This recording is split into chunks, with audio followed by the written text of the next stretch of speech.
All right, everybody. Can y'all hear me? All right. Well, thanks for joining. We're going to go ahead and get started. I'd like to begin by thanking our summit sponsors who are both listed in the program, and then you also see on the slides in between the different sessions. So of course, we are always grateful to our sponsors, and we absolutely could not put on the summit without them. My name is Joni Hammonds. I'm the Design and Implementation Manager at CPEX, and it's an honor to be with all of you today. Moderating this exciting conversation about all the great stuff that's happening across the Atchafalaya Basin over on Bayou Teche, and we'll hear more about all that stuff in just a minute. When the CPEX team started to think about what sessions we wanted to have at the summit and bring to this audience of fantastic designers and planners and engaged citizens and elected officials, we knew that we wanted to have a session that focused on the great planning work that's being done in some of the smaller cities and towns across our state. We knew that we wanted to elevate some Louisiana places and people that are making positive change and finding ways to leverage the community assets that already exist. By celebrating culture, by showcasing history, enhancing existing assets, and telling stories about why their city is a good place to spend some time and maybe even some money. So in short, by rallying around the things that they love about their community and really building on what they have. And immediately, the Teche region came to my mind. I was born and raised in Parks, Louisiana, with the Bayou Teche in my backyard. And so it's been a real joy to watch the kind of renaissance that's been happening on the bayou for the last decade or two. And I don't think I'd even heard the word kayak before I went to college. And as a kid, I certainly would not have imagined that kayaks and canoes would be a regular sighting along the bayou by the time I had a kid of my own. My kid, by the way, is named John Teche. And even though he's grown up in Baton Rouge, I cherish every minute that we have on or along the bayou. So as you can tell, the physical and cultural landscapes of the Teche region have really shaped me as a person and a professional. And so it's a real kind of full circle moment to be moderating this panel. So from Port Barry at its headwaters to Patterson where it meets the Atchafalaya, towns all along the bayou have been finding ways to reconnect to this regional asset and to really position it at the center of a vibrant vision for the future. We hope that by lifting up some of the successful planning efforts that have been happening on the Teche, we can shed light on tools and strategies that can be used in communities across Louisiana. So on the panel today, we have elected officials from 2 cities along the Teche and a representative from the Teche Project, which is a nonprofit organization that's really been an integral part of this Bayou Renaissance.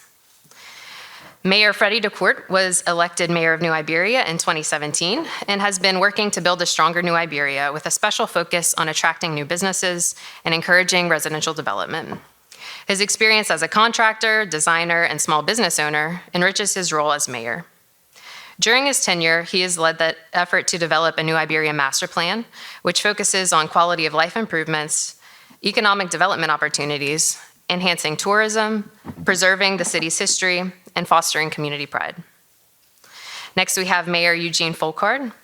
Since his election as mayor of Franklin in 2018, Mayor Folkard's focus has been the revitalization of Franklin. His administration has been aggressive in addressing and mitigated blighted property within the city limits. He's spearheaded various initiatives to encourage residents and visitors to support local businesses and attractions, and he has led the development of several marquee community development efforts. Erin Z. Bass is the administrator of the Teche Project and an Acadiana native. She utilizes her communications, marketing, and public relations skills to elevate the mission of the organization. Her career experience spans from newspapers and magazines to marketing and public relations, with newspaper experience at the Times of Acadiana, the Independent Weekly, and the Current. She has covered the Teche through her work with Discover Iberia magazine and Louisiana Tour Guide. So I will now invite Mayor DeCourt to kick us off. Good afternoon. I have 15 minutes, so if this thing turns on, I'm gonna get going. There we go. New Iberia, founded in 1779 by the Spanish, settled by the French. We have a very diverse population, and we have a great history. Bayou Teche, that thread that unites all of our communities. We would not be in New Iberia. New Iberia would not be there if not for Bayou Teche. And it's the same for all the communities that are all along this wonderful resource. It's been named a national waterway. We need to take advantage of it. New Iberia, like many communities, had turned its back on the bayou. It really did not offer no recreation opportunities and was very stagnant. So we have taken big strides to change that. You'll see one of our projects. One of the first things I did, even before I was the mayor, was work to make downtown a national historic district. That brings 40% tax credits. Money talks. You want new businesses to come. You want money to leverage to fix your aging sewer system, to fix your roads, or to add to tourism. You got to find a way to get it. Those tax credits have spurred quite a few developments in our downtown, and we were very blessed that most of our downtown is a lot of private investment over quite a few years. I'll talk about that in the future, but that is our National Historic District. From small projects that add quality of life, this is a project called Church Alley, something I dreamed up 20 years ago, and I had to run for office and be the mayor to get to do it. But sometimes that's how it works, you know, be the change. So that was a little alley. Frederick DePuria, who incorporated our town, wanted to see the church from his house. So we have this gap in the middle of our downtown. And they cut the grass before that. It was probably about 4 feet high and really stayed like that. So it was really blight in the middle of our downtown. So what do you do with blight? You design around it, you turn to something cool. Let's see. There's Church Alley now. As you see, you can still see the church. It also came with a bike trail, and we've done a lot of things with it. We hold little events in it, but it has added greatly to our downtown community. There's kind of shows the bike trail that came along with Church Alley in a grant that we were very blessed to get. Okay, kayak dock. We have take any assets you can in your community. First thing I did was assess any property the city owns. If you can work with property that you own the property, you find a match, you got a schematic design, and you got a budget, you're going to beat all the other communities because they didn't do their homework. So this was a little piece that was doing absolutely nothing. So we turned it into a kayak dock. Very well received, used in the community. What a wonderful recreation opportunity. And we're spending millions in addition to that. So we started with this, so maybe people will get it. Fast forward, that's just an overview. George Reed Park, we have City Slips Marine, and I'll talk about all these projects. You'll see the kayak dock up at the top. We're trying to relate projects in our master plan and group things up so that they relate to our downtown, but they also give you quite a lot of recreational opportunities in a small area. This is called Felicity's Landing. We need a place to get down from our downtown, to get out of a boat and not have an 8-foot wall in your way, that you can come downtown to go to our bars, to go to our restaurants, to shop. We plan on doing some boating events, and we're already talking to some tour boat opportunities. And that is through the Corps and goes for bid in January 18th, I think. Got any contractors in here? Bid on it. We just broke ground behind City Hall, because when you got City Hall and it's on a bayou, and you got a lot of parking that you're not utilizing, so in my mind, you make a marina, okay? So we got a grant that is going to be a full marina. Fast forward, and you see City Slips, which is just finished. It's behind George Rodriguez Park, and that is another little small marina. Fast forward again, and this is a part of the walking trail. It used to be a boardwalk. It rotted. I wrote that grant as a private citizen 20 years ago. Once it rotted, again, you got to be the mayor to fix your problems. I tore it down, and we got a grant, and we put in a concrete one. George Rodriguez from New Iberia, how blessed we are to have such a nationally world-renowned artist. We have a sculpture that was purchased, and that is Rodriguez Park. All right, this is a good one. This was a bathroom that caused me all kind of trouble when I got in office. Design yourself out of your problems. We gutted it and made a visitor center. So we just opened that, but it's a little open air kiosk visitor center, tells the history, gives you a little sense of place. You understand why the history of New Iberia by walking through it. We also took the time, because I need those tax dollars, to promote the restaurants and the tourist attractions. But that very proud of that. That came out well. We made all the kiosks locally, did everything as low-key as we could. Bayou Teche Museum expansion. You see the Evangeline Theater, which is our historic deco theater. Next to it is Bayou Teche Museum, which we've added on to. We're on our 3rd phase, which is really our 4th phase, because we had to build it at first. But there it is. We're spending I think upwards of $3 million on it, state funded. We're in our last phase now. There again, tell your story, know your history, teach your young ones so that they are proud of their community. This is something that I've got behind and had a lot of fun with. We're working with the Iris Conservatory, and we are planting irises, Louisiana irises, all along Bayou Teche on all the city property. Now I'm kind of conning people to do it in their backyards. So we have the idea that if all the communities did that, we would have a wonderful little iris trail. I know they don't bloom for long, but I think we could attract some people. We've planted 400 and something irises in the last 2 months. I did 150 more in some other property, but if they send them to me, I'll plant them. This just gives you an overview, our National Historic District signage, put up some New Iberia signs so that we could get some tags going. James Lee Burke, wonderful from here, tied to New Iberia. All of his books, or many of his books, are based in New Iberia. We actually have a sculpture coming, a life-size sculpture of him coming in our downtown, right across from Victor's Cafeteria that he writes about in his book so often. We didn't have a Veterans Memorial. Don't elect a contract if you don't want projects. Used Public Works and built the Veterans Memorial, and then we privately raised the money, and we have a replica full-size Liberty Bell in the middle of it. But that just kind of gives you a little flavor of our downtown.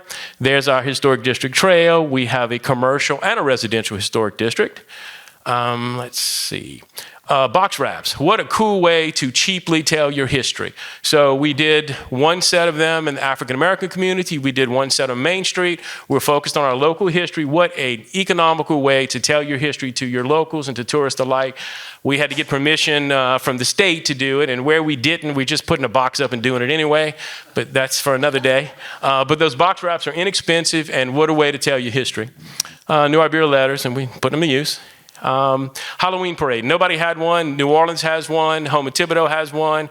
We were thinking about doing something for New Year's. Other communities do that. So we started a Halloween parade 2 years ago, and it's off the chart. We really can't keep up with it, but it's a lot of fun. Good family event. Beneath the balconies, we block off Main Street. They are musical in all of our balconies, from schools to churches to the local theater, and they do various little snippets of plays and that kind of thing. It's on Sunday. It's wonderful. Gumbo Cook-Off, one of our larger events downtown. Block off the street for a couple of days, and the Gumbo Cook-Off attracts many, many people to our downtown. Spanish Festival. Remember, we were founded by the Spanish in 1779. That festival is growing and getting a little bigger every year. We need to celebrate our history. We have tons of events downtown, from art walks to the symphony plays in the park, which is right across the bridge. We have farmers market, just really trying to, that creative placemaking, trying to take advantage of the talent that we are blessed to have. There's our farmers market, that's twice a week. Sugarcane Festival, one of the oldest festivals in the state. Again, that runs a couple of days. Just since I've been the mayor, we blocked the street off and we put the street fair in the middle of downtown. People were a little freaked out by that for the first year, but now they like it. So anyway, it comes downtown, because if you have a historic downtown, you need to use it. Christmas Parade, that rolls this weekend. Sense of Place again, we're very blessed. Bunk Johnson, who was from New Orleans and was an instrumental jazz musician, adopted New Iberia as home. We have a Bunk Johnson band, which is pretty cool. In addition to that, we have Symphony in the Sunday in the park, and just a ton of community-related events. New businesses, okay, I'll give you that in this year alone, $4 million of business has been brought to our downtown because they took advantage of those tax credits.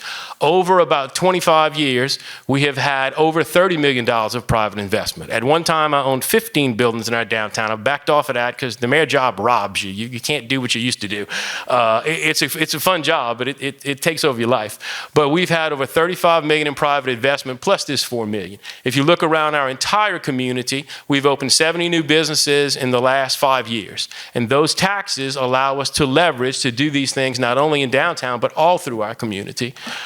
We did a master study when I got here. I have a kind of a weird skill set, so I utilized it. We put together a master study that basically, we did one for downtown alone. That included everything we're doing in the Bayou. And then we did one for each district. You have to be the mayor for the whole town, and that wasn't always the case in my community.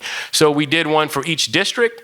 Then I turned around and gave each council person $100,000 to spend in their district, as long as they picked something relatively from the master study. And that was fun, because they got to decide that they would have $1 million worth of requests. They realized it was a trap. They'd have $1 million worth of requests and only 100 to spend. So they got to see how it was to be in my shoes. But they really did a lot of good, from sidewalks to murals to park equipment. Just really, that way it hit home. You have to include the Bayou Teche is a wonderful asset. Like I said, we wouldn't be there if we didn't have it. But if you don't include your whole community and make your whole community understand that they need to come to downtown, they need to buy in. If people don't visit you downtown, they're not visiting the rest of your town. And so you've got to find a way to capitalize on that. In addition to that, the history of Bayou Teche is for all of us. My next big motivation, because I think I'm done. How much time I have left? Oh, Lord, we're going to talk. Okay. My next thing is to link up our communities as a region in Acadiana, as the businesses, as the tourist attractions, as all of the cities on Bayou Teche. We link up, we kick everybody's butt. And that's what we're trying to do. We're trying to figure a way to combine marketing, to combine anything we can to work as a region, because if we do, like I said, we're not a big city. We don't have a lot of large cities. Lafayette, I love Lafayette, but it can do its thing. When you combine all the small communities of Acadiana, you can't beat our food, you can't beat our people, and you can't beat our history. It's real. There's nothing plastic about it. So what we're trying to do is find ways to market together. The mayor and I have been bending each other's ear all day of different ideas and incentives that we think we can put together, and little packages that I think we could promote us. So I'm big on that, big on downtown. Like I said, I've been an investor there for quite a long time. But Bayou Teche is the ticket. I mean, and when I see what the Teche Project has done, when I see what just many local organizations are finally starting to get it. We have people popping up that want to be that tour boat. We have people popping up that want to be that kayak outfitter. Those are the kind of things that you take what you have, you work around what you have, assess what you have. Came into office, I had an $800,000 deficit, so I did the sensible thing. I borrowed 200 more and made it $1 million. We took the 200 and used it as a grant match and turned 200 into $1 million. Well, we were off to the races after that. But the Bayou Teche, we found grants, and I'm not a genius, we found grants that no one applied for.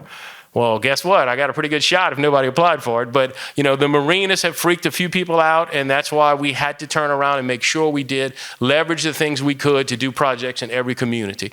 And that brought people on board, that they realized that it is a big picture. If you're not worried about your quality of life, you just as soon stay home, because, you know, for us in a town so close to Lafayette, so close to newer communities that have other amenities we don't have, or much higher income levels, you know, you have to be creative if you're going to promote your community, have your citizens stay, much less have your kids come back. So there are some challenges to it, but the National Historic District, Bayou Teche, those things really kind of set the pace and offset the things that New Iberia probably can't do and probably never will be able to do. So with that, I'm gonna end. Thank you.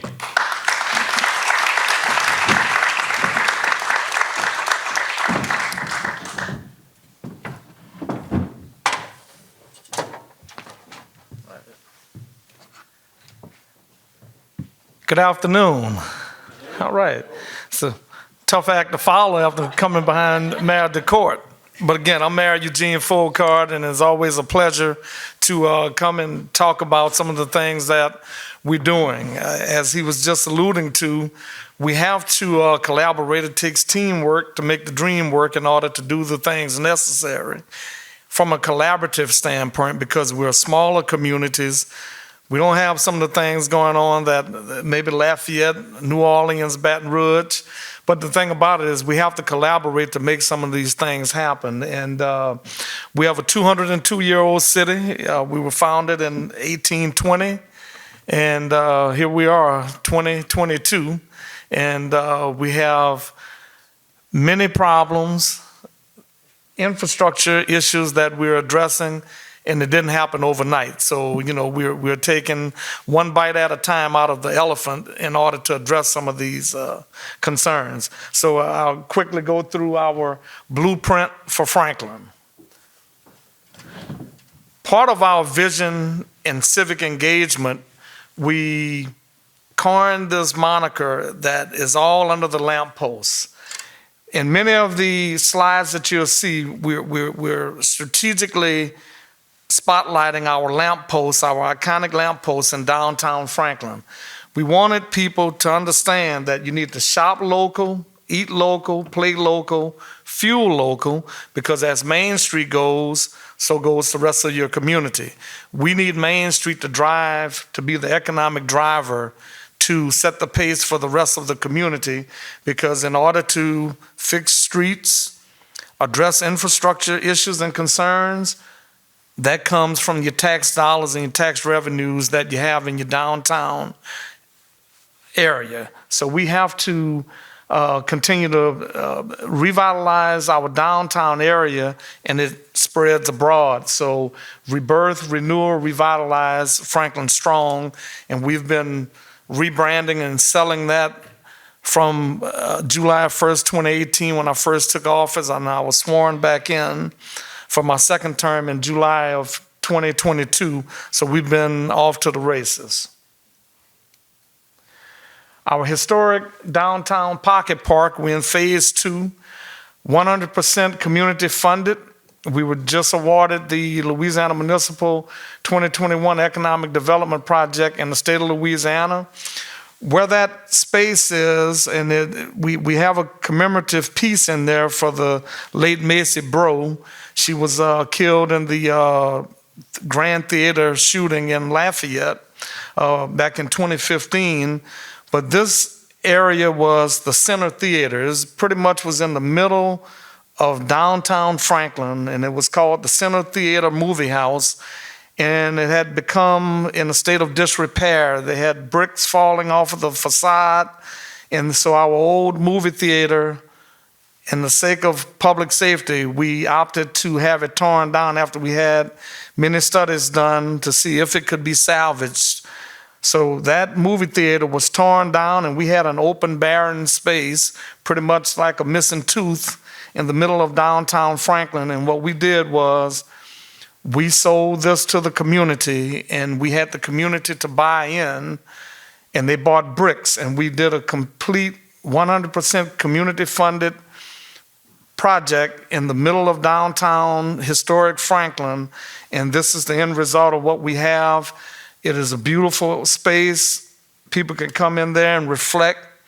Many folks that have bought bricks in the, memorial bricks for their family, they come out, retroflect. It's a barren, very peaceful space, and it provides foot traffic for our downtown area because it connects Main Street to our original Main Street, which is the Bayou Teche. And we have a direct connection from Main to the Bayou Teche. So we're very, very proud of this particular pocket park in the heart of downtown Franklin. Another area that we really, really aggressively pursued was the rebranding, and I have the public relations director, Mr. Ed Tiger Verdon. He's with me this afternoon as well.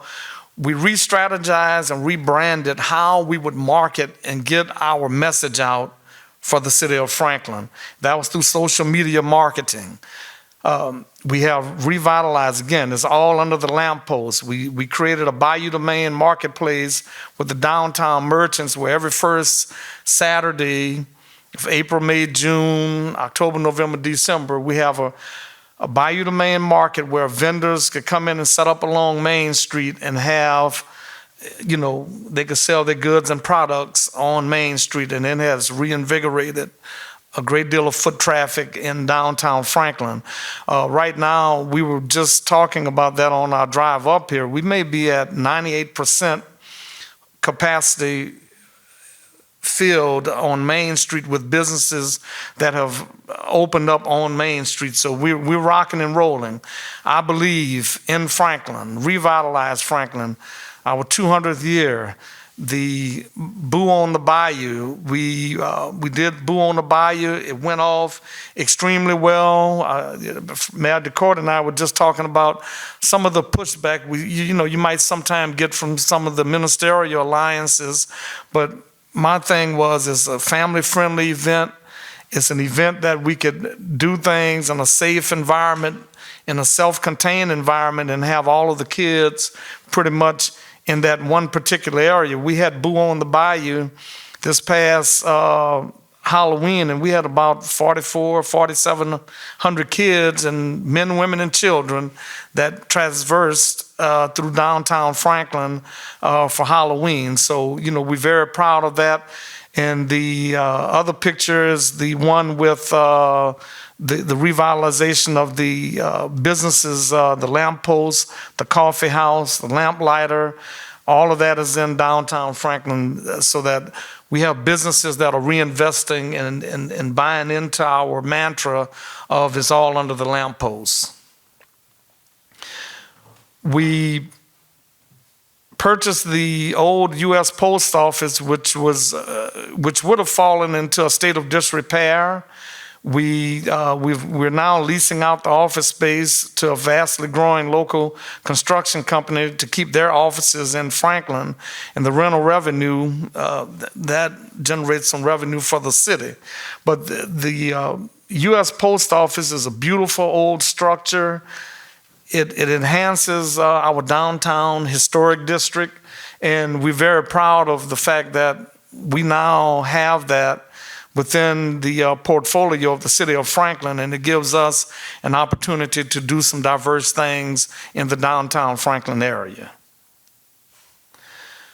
We've recently had the ribbon cutting and the groundbreaking for the paddle and explore Franklin's historic waterways, including the historic Bayou Teche, Franklin Canal, Bayou Teche National Wildlife Refuge, the Franklin Unit, and the Garden City Unit, Bayou Portage, and also the Hanson Canal, and the state of Louisiana's only loop paddle trail. That Franklin Canal location is right on the backside of Hanson Memorial High School, just on the other side of the railroad track, and in an underserved area of Franklin, which will provide a paddle trail along with a fishing pier, because a great deal of our residents fish off the pier on the Franklin Canal. So we're very proud of that. It's giving some other opportunities and for citizens in Franklin. So we're very, very proud of that. Next is our Park sur la Teche. That is on the Bayou Teche. We have a master plan for that.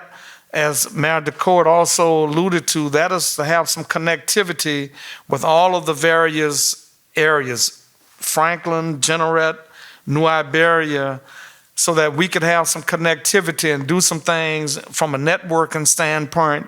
And as I said, it takes teamwork to make the dream work, and we have to work together in order to make some of these things come to fruition. Next, we have our Casey Street project. It didn't pop up, but our Casey Street project is a major revitalization of our Casey Street area, which provides a major thoroughfare for the center of Franklin, which will address much of our infrastructure concerns with water, sewer, and also the redoing of that particular street. Oh, there you go. All right. Drainage, sewer, curbing, sidewalks, roadway. Next, revitalize Willow Street. Willow Street is another major connection into Main Street, and this is another area that we wanted to revitalize and revamp. You see the U.S. Post Office, and then there are other businesses on the other side. There was a ShopRite food store that has been converted to the storage box, and the top right corner is part of some blight that I have another slide that will provide the picture of what it has become. We're addressing blight all over Franklin. The Bayou Teche Political Archive Museum, as former Governor Jindal was leaving office, he wanted to pay homage to the late Governor Mike Foster, who was from Franklin, and we've converted the third floor of City Hall into the Bayou Teche Political Archives Museum, and it is a beautiful, beautiful structure. And these are some of the pictures of the construction on the third floor of City Hall. I'll flip through rather quickly. I know my time is getting rather short, but it is a beautiful structure, and we're very proud of the outcome of that. space. Also, we have Film Franklin. We're working with Netflix, hopefully, to get a documentary done on downtown Franklin and different aspects of Franklin, and so we're working on that. So fingers crossed, Tiger has been working on it. We're hopeful that we can get this done. Our Franklin Cultural District, we've recently been awarded the Franklin Cultural District Task Theater for Performing Art, Visual Art Tax Incentives, Historic Preservation Tax Credits, creates a cultural economy. There are only 119 districts in the state. Love Louisiana is a CDBG grant. We've been awarded $400,000 to revamp much of our playground equipment. This is the playground in our city park in Franklin. So we're about to revamp and redo all of our parks in Franklin with new playground equipment. Again, part of the old distribution of our water lines. These are our guys. Mayor DeCourt and I were just talking about that. When our guys go out, we go out with them to ensure that, as a morale booster, that we have their back, and we appreciate the hard work they do to keep water, sewer, and the infrastructure needs of our city moving forward. We have addressed this with Congressman Higgins and the Louisiana Rural Water, and we also have applied for the various water sector grants so we can replace much of our older water lines in Franklin. We're very proud of our Main Street America. 2022, we were accredited.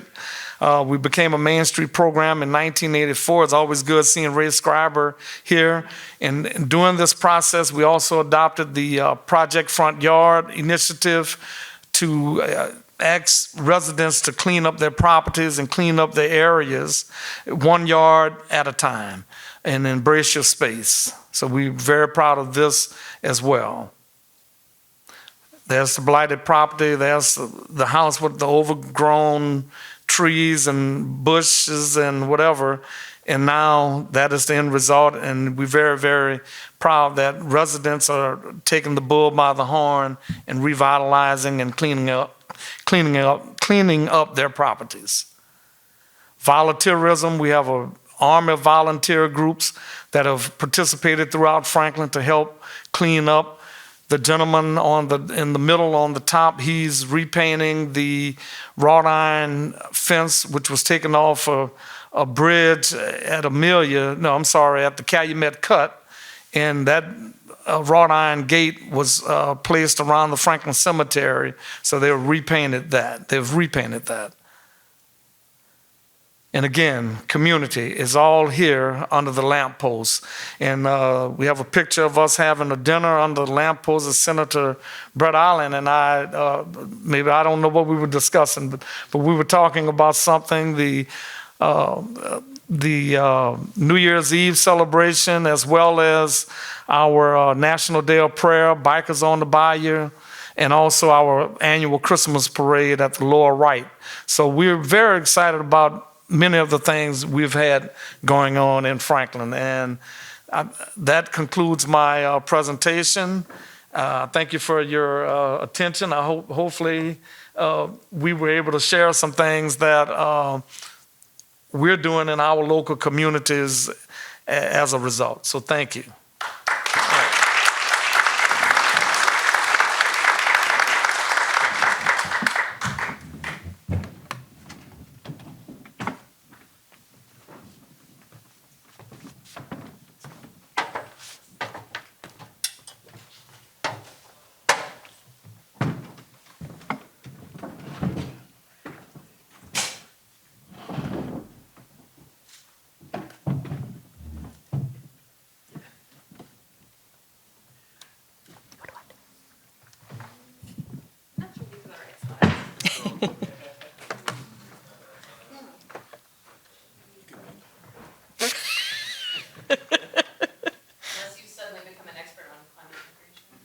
Not today.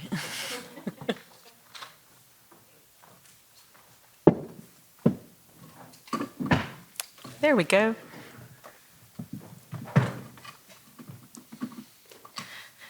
Okay, so the Teche Project is a local nonprofit organization that manages the Bayou Teche National Water and Paddle Trail. And these guys right here really just showed us what can happen when you invest along a waterway or a trail like this. And you know, that's kind of always been our vision, and it's coming to fruition now with all of these developments in what we call trail towns.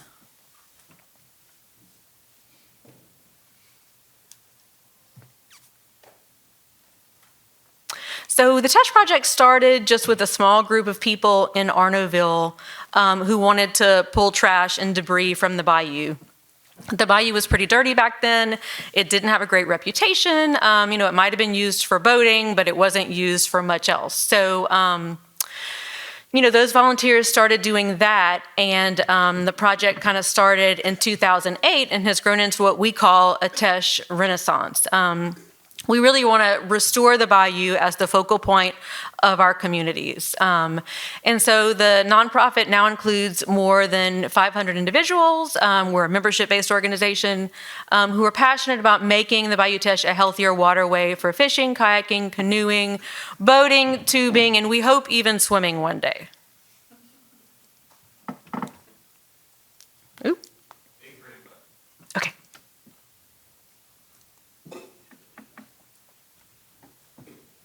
So the Bayou Teche National Water and Paddle Trail was designated by the National Park Service in 2015. It runs 135 miles from Port Barre to Berwick. We don't have a dock in Berwick because it gets a little dangerous down there with the Atchafalaya, but we do have an information kiosk down there. It's one of 32 national water trails in the U.S., and it's the only one in Louisiana, so we think that's a pretty big deal. So why paddling? Why would we want to promote this type of recreational tourism? The outdoor recreation industry contributes between $427 and $887 billion annually, and water resources are key to all forms of outdoor recreation. Kayaking participation grew by almost 90% from 2010 to 2021, and during the pandemic we really saw an increase in the popularity of paddling. It was something that people could get out and do safely. They could do it with their families, and it's a low impact activity that almost anyone can do. So what we do to promote recreational ecotourism on the bayou, we are membership based. Our three objectives are to enrich the bayou, explore it, and embrace it. We secure and manage a variety of grants. We coordinate with regional agencies, all of the municipalities up and down the bayou, and the 4 parishes to manage the resources along the entire trail. We tell the story of Bayou Teche through 16 information kiosks in each of the communities, and we have paddle trail maps and a new paddle planner, which I have copies of if anyone wants to see after, but it's really kind of a tourism guide for you know, a day trip, a weekend trip where you can spend the night, where you can get out of your kayak and shop or eat at a restaurant. So we kind of see that as the next step to what the trail can do. So the amenities along the trail include 14 docks, and we only have 1 more to go to complete the trail. So there will be 15 total, and like I said, there's not one in Berwick. We have 16 information kiosks, and those have maps, safety tips, community stories, history, recipes. You can really learn a lot about the area by reading those. We have a full-service trailhead with a bathroom in Brobridge, and that's the site of our annual Shake Your Trail Feather Paddle Parade in October. We have a second full-service trailhead planned in Arnaudville. And so we work with municipalities like New Iberia and Franklin to install the docks, and then we donate the facilities to the town after they are complete. And we use community ambassadors in each town to act as a liaison between the government just to help us keep the site clean, keep the kiosk clean, pick up trash, let us know if there's an issue with the dock, stuff like that. So here's a picture of the kiosk, one side of it. So you can see kind of some of the different things on it, and there is a big map that will orient you as to where you are on the trail. And then the other side, we have an aerial photo. We have native species that you might see in that area along the trail. We have some history, a water story, a recipe, songs about the bayou, and a native language phrase. So we spent probably 2 years on this kiosk project, researching and making sure that everything was accurate and involving the communities, just so that we could provide a true representation of their history and their ecology. So that's a picture of the Franklin kiosk on the left, and then we have worked with the Iris Conservation Initiative in New Iberia, so that's a picture of our planting crew, and a picture of the New Iberia dock opening, which we were really excited about. So some other things we do along the bayou, we have bankline restoration workshops and wood duck workshops. And we're excited to say that our next wood duck workshop will be in January in Franklin. We do periodic cleanups in the spring and the fall. And to date, we have removed over 58 tons of garbage from Bayou Teche. Yeah. And we have a Shake Your Trail Feather Paddle Parade in October, and we had 175 paddlers this past year, and we've seen that number increase, especially through COVID. So a couple new things or things that are coming up. We just had our first membership party in New Iberia, and we started with a cruise down Bayou Teche. That's something we've been wanting to do for a long time. And we wanted to just make our members feel special and feel like they were getting some extra perks.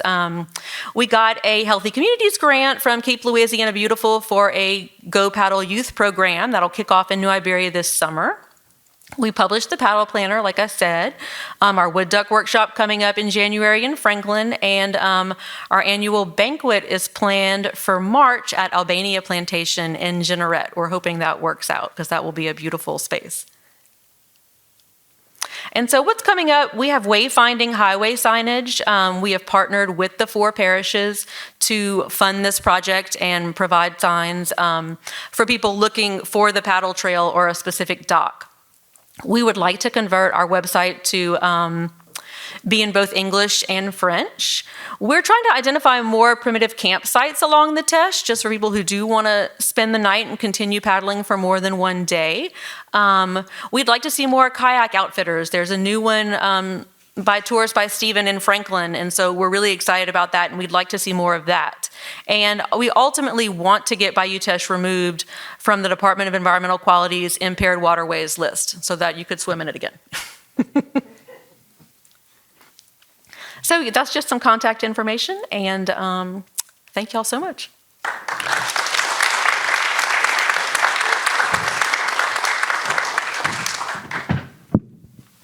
Are these on? Wow, that was a lot.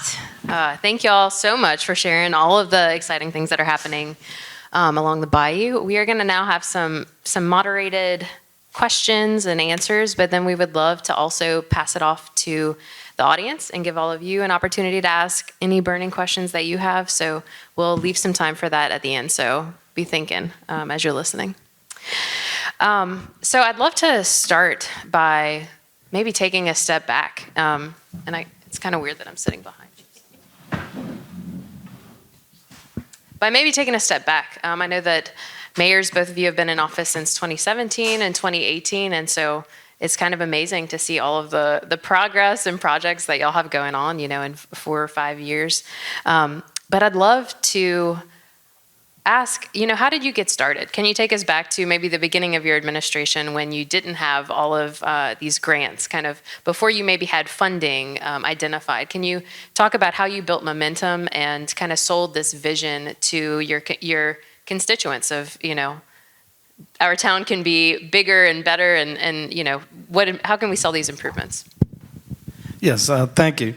One of the things that we had done was during the course of my campaign, I stressed reinvigorating the housing market, downtown Franklin, and we just carried that energy over into the administration, and immediately I had done an assessment of where we needed to start strengthening areas that we needed to strengthen in order to start moving forward with grants. If there was a nickel on top of a telegram pole, we were going at it because we needed all of the help that we could get to reinvigorate Franklin, because we needed to bite that elephant one bite at a time. And at the time, we maybe had 40% capacity on Main Street. We're nearly at a 98% capacity on Main Street, so we had to start increasing the tax base in order to start generating the revenues that we needed.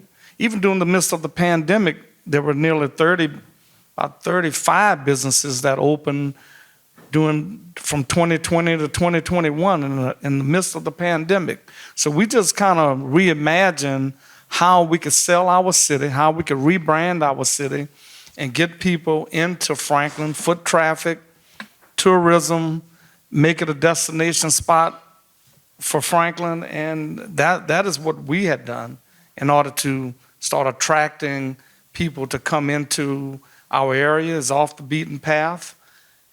If New Orleans is not for you, come on down to Franklin, take a quick drive down to Franklin and New Iberia.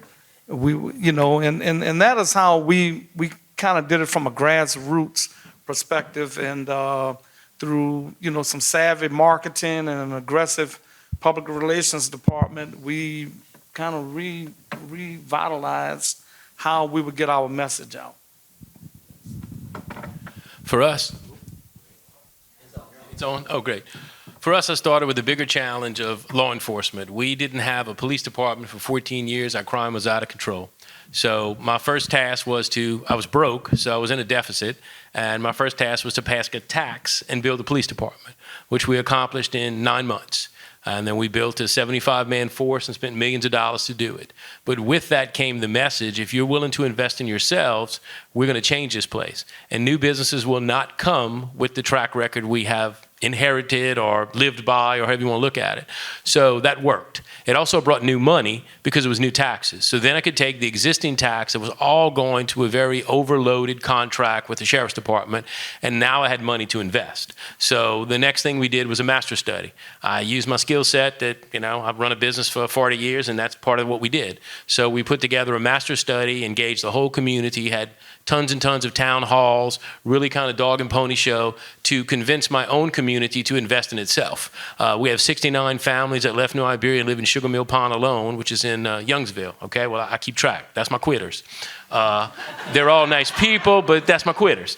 So, to stop that trend, you have to change your community, and you better do it fast. So we took that catalyst and that momentum of the community believing in itself and then stretched it everywhere we could. We knew that downtown, again, we made that a National Historic District the minute I was in office. Just moving the ball, just making people understand that we are a good community and a good place to invest.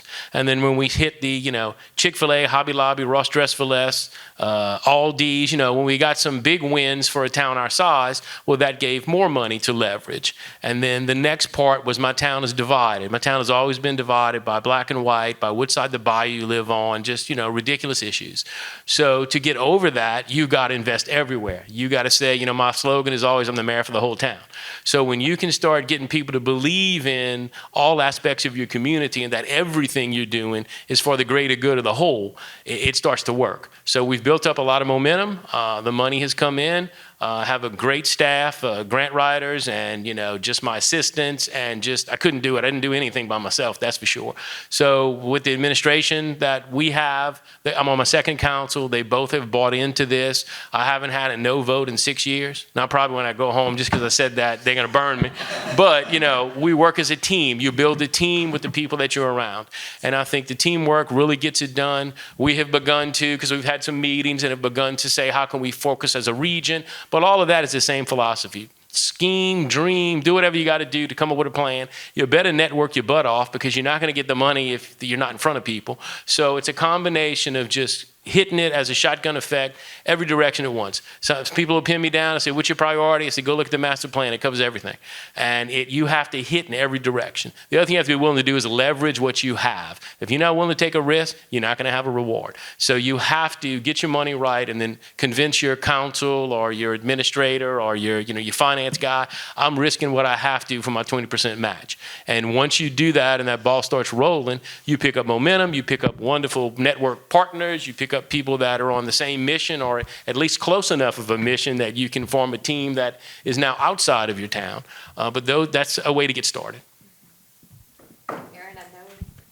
I know that I directed this question to the mayors, but I'd also love to hear a little bit about the kind of origin story or like early wins of the Teche project, because you referenced the sheer volume of trash that was taken out of the bayou kind of signifies that there's been a significant cultural shift around the way that people see the bayou as a resource, as an asset, rather than maybe a dumping grounds. And so I'd love to just hear a little bit about, how that cultural change has happened and what it means for the organization. Sure. So in the early days, the organization had about $6,000 that it got from the parish governments to do bayou cleanup. So it kind of started as just a volunteer effort to clean up the bayou. And then they partnered with UL Lafayette to write the original paddle trail plan, and also created a vision report and the 3 elements that I mentioned, the embrace, explore, enrich.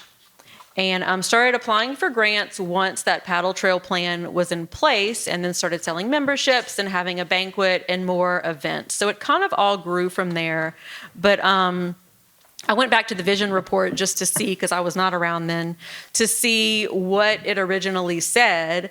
And it said, Teche Renaissance envisions locals and visitors navigating ecology, history, and culture by boat. So I think we're starting to see that as a reality. And like I said, thanks to leadership in these 2 communities and towns that really see, the bayou as an asset, we're starting to get there. Thank you for that. I think that the presentations today have really highlighted how important it is to have effective leadership to spearhead some of these ideas, and folks who are in positions of authority and power to kind of bring some of these priorities forward and realize them. But I would like to ask if all of you can talk about the role of nonprofit organizations like the Teche Project, but maybe there are others in New Iberia and Franklin, and then other engaged citizens who play some role in being a part of realizing this vision. Because I also want to, acknowledge that we're talking about smaller cities that may not have, this crew waiting in the wings of engineers and architects who are just waiting to, lend their services and kind of spearhead things. And so if you could just talk a little bit about the role of nonprofits and just engage folks in the community who want to be a part of it. Thank you. Just real quickly, we have an agency in Franklin that is called St. Mary Community Action. They're a nonprofit. They have a certified housing counseling program, and they do a multitude of housing initiatives in the Franklin area, all of St. Mary Parish, but in particular in Franklin. When I had just become mayor, they took on a rehabilitation of a street, which was called Hogan Lane, and they had about 5 cottage-style, little New Orleans-style looking houses that they revitalized and revamped, and we worked in conjunction with St. Mary Community Action to start addressing some of the blighted housing and some of the housing initiatives in Franklin. And then we also do a great deal of work with volunteers throughout Franklin, even with the Franklin Main Street Board of Directors. There's an organization that operates under that umbrella, the Franklin Design Committee, which do a multitude of things along Main Street that we work well with. And then there are other nonprofits, the Council on Aging, and also the Emergency Aid Center, which provides a great deal of food and different things to some of the underserved population in Franklin. So yes, we do a great deal of work with all of the nonprofits, and even with the Ministerial Alliance. We have a Ministerial Alliance in Franklin that has come forward to help us with some of the crime that we've been having with some Crime Stopper funding and things of that sort. So, because as Mayor DeCourt said, unless you handle some of the, mitigating efforts of eradicating that crime, you're going to have problems. So you have to address that. So those are some of the things that we've done in working with some of the nonprofits and various organizations throughout Franklin. Our story is very similar. We have a chamber, we have a downtown business merchants, which is the Merchants Alliance. We have just about all of the same nonprofits that the mayor named. So of course we work with all of them. We have neighborhood associations popping up, and we also spend hundreds of thousands of dollars a year on blight. New Iberia is a spread out city of about 30,000, so we have our challenges, but the neighborhood associations are really coming around. We have our ARPA funding. I didn't even hit on that, but we're doing some very unique things with our ARPA funding.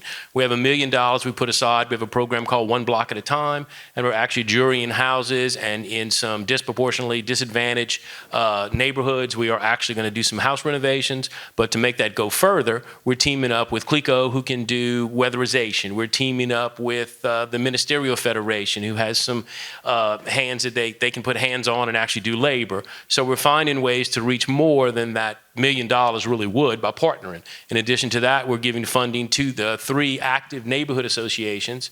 Now everybody wants a neighborhood association because they have some money, okay?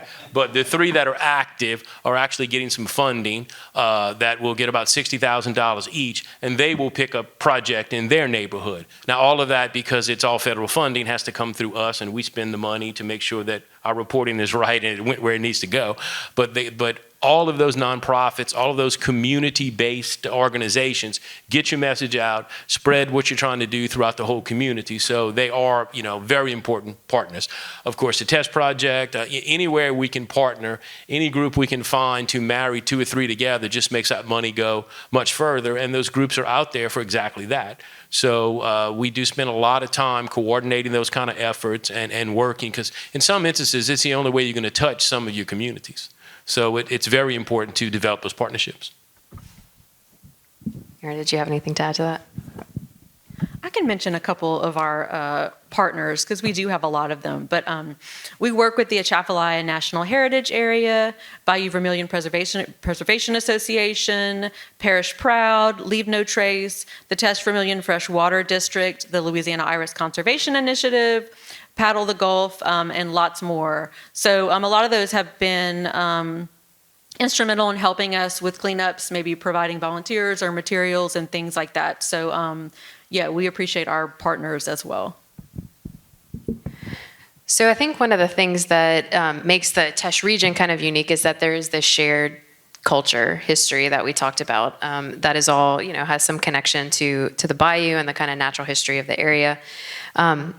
But I think one of the things that's inspiring about what's happening in some of these towns is that you're turning these historic assets you're really, turning them into assets. A lot of small towns all over the state have these historic kind of main street areas, but a lot of times those assets turn into liabilities, either through, they've just been abandoned for a while, or they become, vacant storefronts, and that's an issue that, is pervasive around all small towns in Louisiana. And so, you both mentioned that one of the first things you did was either create or really build on these, either a historic district or a cultural district. And so I'd love to hear any insights that you have into how you can really leverage these historic resources in ways that make your communities more attractive, investments.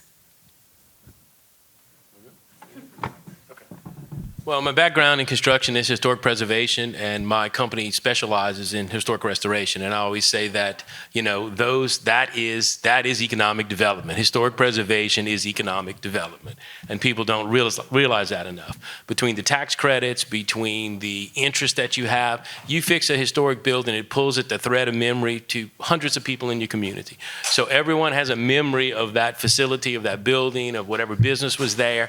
What better marketing can you get? Go and build a new subdivision and try to market from nothing when it's all plastic, okay? When you have real history, real architecture, much better materials, when you have that going for you, plus it pulls at all those threads of memory and those people are coming. They're interested. I bought a 1937 Deco theater one time, a movie theater. The roof was caving in. We moved on about 150 pigeons. We won't get into that. But, the building had environmental issues. There was a hole that you could drive a truck through in the roof. But that movie theater, when I started working on it, didn't know what I was going to do with it. I just wanted to save it. When I started working on that, the amount of people that came from the community every weekend, that was my project for about 3 years. And when I worked on that thing, you couldn't keep people, you'd have to lock the door, you couldn't get any work done. But it was just that connection. And that made me realize right there, you can take the worst building in your downtown. The city had actually condemned it. I didn't always get along with the city. The city had actually condemned it, and so I bought it before they tore it down. But, that showed me right there what a marketing tool. When you have something that is historic, that has good architecture, that is recognized for that, you're off to the races so much further ahead. So historic preservation is nothing but economic development. And then when you look at the tax credits, then you look at the grants that are available, when you go to a bank, because normally the banker had something to do with, somebody at that bank had something to do with it the first time. I have gotten away with murder financing some historic buildings. So, there's more than one way to look at this, but it is truly economic development. Your downtown takes off as ours have, your buildings get filled, you have people, we put a building up for sale in New Iberia, and the only way I buy them if I sneak up on them, because there are many people trying to buy these buildings now, where that wasn't always the case.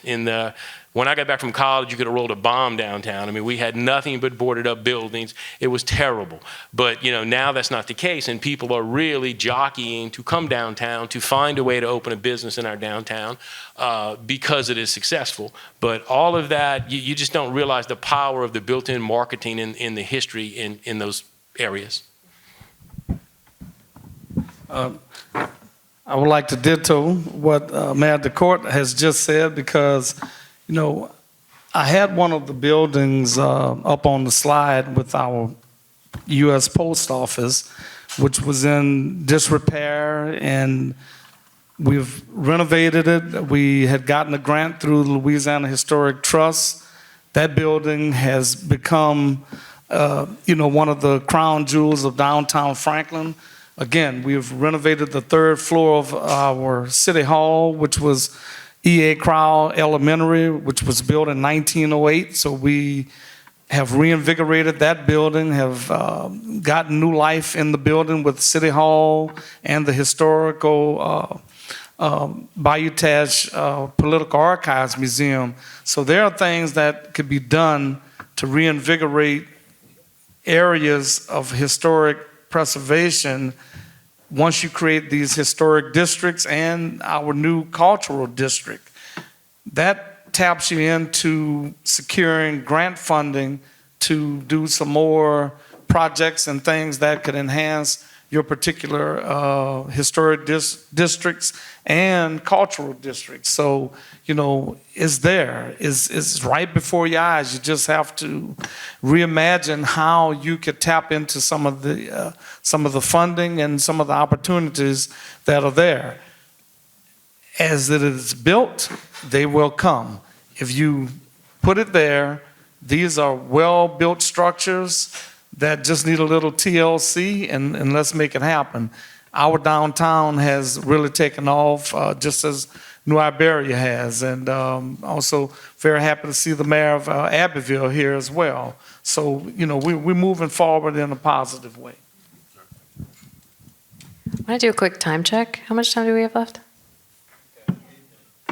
Okay, well, that sounds like a great time to see if anybody out in the audience has any questions that they'd like to ask anybody on the panel. We got two takers. Stephen, since you're closer, do you want to come up? Thank you, Joni. Okay, so I'm an architect in Lafayette and real estate developer. I do a lot of historic work, so I totally get the historic value of historic buildings. But I guess my question is, there's thousands of communities across the country that have waterways. How do we stand out in our area to be a little bit different from all of these places that are doing waterways? And one of the things that I keep seeing coming up is you say that we got to know who we are and we got to tell our story. I've been working with the city of Lafayette recently to do wayfinding, and we're doing it all bilingually in Louisiana, French and English, not only because we have immersion schools like Lewis Elementary, but also because we have a whole generation who was told that it was bad for them to speak their original language, so validating that. But even beyond that, having 56 countries across the world that could potentially visit you, or someone coming from Texas realizing, I'm not in Texas anymore because everything's bilingual in Louisiana French. So I guess my question is, what are some things that y'all are trying to do in your communities or along the Bayou Teche that honor our heritage language? I'll take the mic. You want to bring the mic back there? Did y'all want to answer the question first? Well, we've just recently had Tele Louisiana to do a program in Franklin where we get that message out that, you know, we have a bilingual community. I think that's one of the ways that you could continue to stress that, even through, you know, many of your wayfinders and through strategic marketing and advertising, where you get that message out that we're an open community, and you know, we have international communities because there are many different countries, and since the pandemic has lifted, we have a number of entities that have come into Franklin. We had a tour group from out of Germany that was in Franklin a couple of weeks ago. So I think you get the message out, you market, get the message out that you have a bilingual community and you can do things outside of the box to attract people. We have three things that stand out. We have trilingual plaques in our downtown. We have about 40 of them right now. We have 20 more coming. So that is French, English, and Spanish, because we were founded by the Spanish. We have the French table, where once a week they speak French at one of our local restaurants in the morning, and that has become a big hit. Of course, we have North Lewis Elementary, which is a French immersion school. So when you take those things, plus our food is a direct representation of where we come from. So when you take our food, when you take our music, and you add it in with the things that we're doing now, all of those things combine so that when you know you come to South Louisiana, you're someplace special. And I think we have to play up on that. I think besides our history, you have, like you said, thousands of waterways. You don't have thousands of waterways with our unique history. And as we market and network and come together more, then that history just grows stronger. It's all kind of the same, and we're all rooted in the same, you know, background. But when we combine that and spend a little money, we're going to make something happen. But those are some of the ways that come to mind of how we were taking advantage of how unique this region of our region of Louisiana really is. So we have a language phrase on each of our kiosks, and a lot of those are in French. And in Sharonton, there's a Chitimacha phrase. So we wanted to make sure to include that on the kiosk. And like I said, we also have recipes and music. So those will give you some more cultural flavor and remind you that you are in South Louisiana. But in that early vision report is the desire to have bilingual materials. We would like to translate the website into French and that kiosk material into French. So we've been looking for grant opportunities for that, if anyone knows of anything. Our street signs are in French too in our downtown. Forgot about that. Okay, the next question is primarily for Aaron. Statement at first, I think it's great of what you guys are doing to clean up Bayou Teche, and I agree completely that one of the kind of primary goals at the end of this is to get it swimmable. And you mentioned that it's listed as an impaired waterway. My question is, and that kind of piqued my interest, what is the primary, or what are the related causes for this impairment? Is it agricultural runoff primarily? Is it, sewer run and urban runoff from the various towns along it? What other factors are going into that impairment of the bayou, and what can be done to help fix that? Yeah, that's a great question. It's a variety of things. I think one of the main things is sewer runoff, and people who have outdated sewer systems at their homes that are feeding into the bayou. So we had a water quality committee, and we've had water testing for the past 10 years. So we have a lot of data, and they are working to put that together. And we'll then approach mayors like these guys to see what we could do, if there's funding for those sewer systems or something like that. It's a big project, but it is our end goal. Sounds like a great panel for the summit in 2025. So stay tuned. Closing. Yeah.